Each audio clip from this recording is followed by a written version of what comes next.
Welcome back to the Franklin Forge. In this video, we're going to be discussing tongs and why you can never have enough tongs. And the simple answer to that is because you're working with hot steel, and that hot steel is always changing based on whatever shape that you're trying to make, whether it's a keychain, a knife, whatever that may be. And so when that shape changes, that cross section changes, that is changing essentially how how you need to grab it. And so that's why a big slew of tongs comes in super handy, and why you can't have enough, because you're going to get into a situation guaranteed where you need to grab something that's a weird shape, and you may have 20 tongs or one tong, and you're just not going to be able to grab it because you can't have enough tongs. These are some of my tongs that I grabbed. I've got a lot more than these, but these are kind of my general run-of-the-mill. Some I've made, some I bought. It's probably half and half on this table, or this anvil here. And just kind of go over the staple tongs that I use. And depending on what I'm forging, whether it's a knife, which is mostly knives, I usually go between these 1.5 inch. These I made because I use a lot of 1.5 inch ADC or V2, and I needed something that would just grab that billet. Before I was using like a flat bit tong, and clearly that wasn't cutting it, or even using these V-bit tongs, and I could grab it, but the problem that you face is when you grab 1.5 inch or whatever, you can see how far out the tongs are. Now that you're then gripping it up here, and now your hand's closer to the hot steel, you're not getting a good grip. It could come out if you're using a power hammer, or even just using your hand. So that just makes it really, really difficult to use. So you want to pick the right tongs for that, or make your own set of tongs, or modify an existing set of tongs. It's a very common practice if you're working on a piece to just toss your tongs into if they don't quite fit this V-bit here, just toss them in the forge. Get these things, they're like mild steel, and you can reform them to whatever piece you're working on. They've done that for thousands of years, blacksmiths have. So I'll start here at the left and kind of work my way over. These are my flat bit tongs. I have them in here. I don't really like these tongs. I have them in here because I end up using them a lot more than I would think. And the biggest help, and why recently I have been using the crap out of them, is because I'll do kind of a dual setup where I hold a piece of say 1.5 inch ADC or V2, and then I'm working on drawing out the bevels of a blade.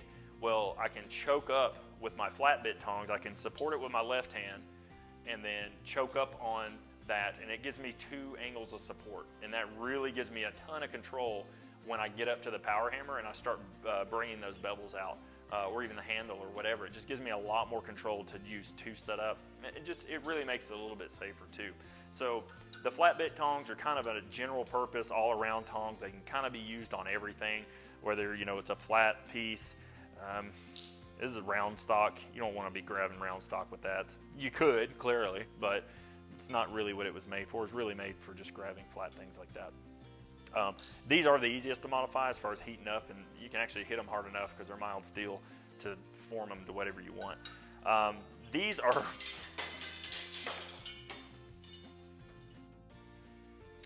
are my kind of quenching tongs that I use mainly for quenching.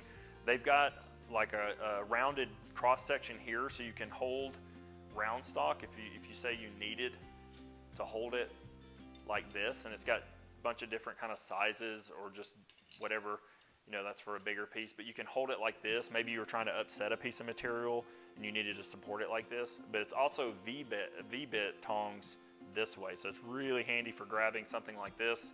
And having a ton of control, especially if you're rotating it on the power hammer.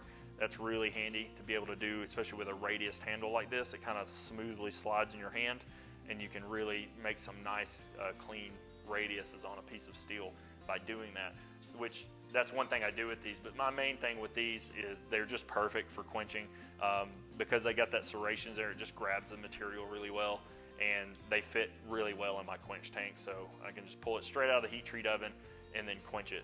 It's really nice. I could do that with these, but where they're smooth, it just doesn't grab as much. I could cut some grooves in there and maybe more grippy, but these are my favorite quenching tongs, and also, like I said, grabbing the round stuff. On to the next set. This is another set of V-bits that I forged out.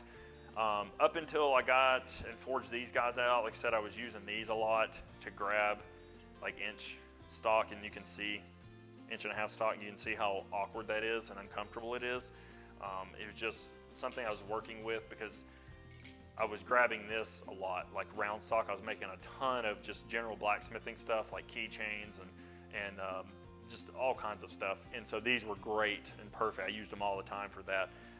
But once I started getting into knives, I needed something that was specifically made for that, and they were offset. So these are straight on, so you're limited by how far the stock can go in, whereas some of the others that you'll see are offset to one side so that you can have an unlimited amount of movement like these. So as you can see, no matter how long the piece is, all the way up to a point, I can continue to move them because they're offset there.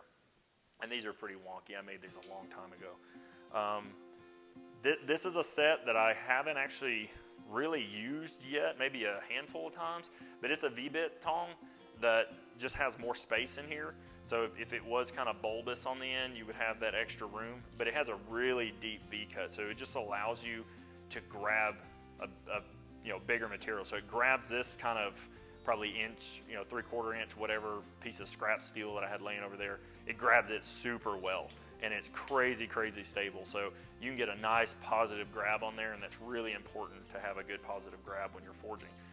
So that's kind of where those come from. They also have the little side cuts in them as well, so you could grab things like that with that little indentation there. The next one is a kind of a specific one. These are actually from Big Blue. These are really, really nice tongs. They do an incredible job with their stuff. And these are specific to 2-inch. So I've gotten into using 2-inch stock as well with ADCR V2, and that's where these guys came from. I just needed something that would, none of these other tongs that I have or the other ones in my collection would allow me to grab 2-inch really confidently. So these are specific to 2-inch or even stamped 2-inch wide. So these are really kind of specific to just when I'm using 2-inch, or even you can go a little bit wider, but the legs come out, or the handle comes out more. So that's kind of where they are. But I do use them a lot here recently because I did get some 2-inch ADCR V2, so that's really handy. Oh, and you can also, like when I'm doing a Damascus billet, you can use this since it has the widest opening of all of my pieces. You can grab like the side of the billet and like flip it over, or even if you're working on a hammer or something, you can flip it over easily onto the power hammer or your anvil. And then last little guy, kind of already jumped the gun on him, but yeah, these are my kind of crappy, but since I made them a long time ago, I'm kind of attached to them type thing. But they're just used to grab 1.5 inch ADCR V2, and it does it confidently. So I can really get in there. So that covers my selection of tongs that I use on a daily basis. And I hope this was helpful to you guys, especially if you're a beginner, on what tongs do I need. That give you an idea of the things that I need. Like if I only could pick these, could pick 6 tongs out of these, or out of what I have, these are the ones that I would absolutely pick. So yeah, I hope this was really helpful, and I can't wait to see you on the next video. So like and subscribe. Thanks.